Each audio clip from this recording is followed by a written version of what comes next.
6 বার stroke করেছিলেন, brain stroke. তো ওনার মানে এতটাই অবস্থা প্যারালাইজ হয়ে গেছিল। পরে একদিন জাহিদ স্যারকে নিয়ে গেলাম। তো স্যারকে বললাম, স্যার এখানে আমার একটা চাচু আছে, পরে বললেন যে চলেন যাই।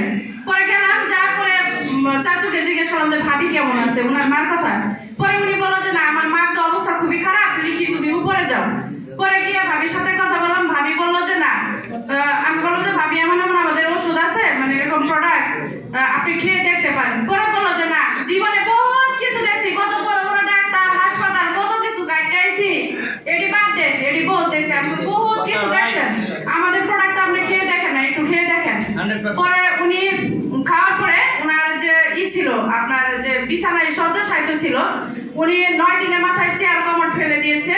তারপরে উনি এখন হাঁটাচলা করতে পারে, ক্রেস দিয়ে হাঁটতো, এখন ক্রেস লাগে না। উনি যে চোখে দেখতো না সেটা আমরা জানতাম না।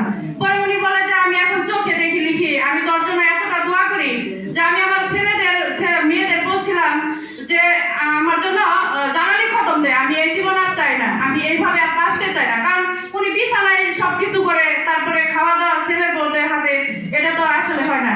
পরে বললো যে না, আমি বললাম আমাদের প্রোডাক্টটা খেয়ে দেখেন। পরে খাওয়ার পরে এখন সুস্থ, আলহামদুলিল্লাহ। আমি এখন গেলে আমার জন্য মানে কত ধরনের আইটেমটা আছে, আর কত দোয়া। ওনার ছেলের মুখে মনে করেন যে দাড়িগুলা ছিল, সোজা কথা মানে কি বলবো, যে কদম ফুলের মতো, মানে পাকলে যেমন সাদা হয়ে যায় এমন।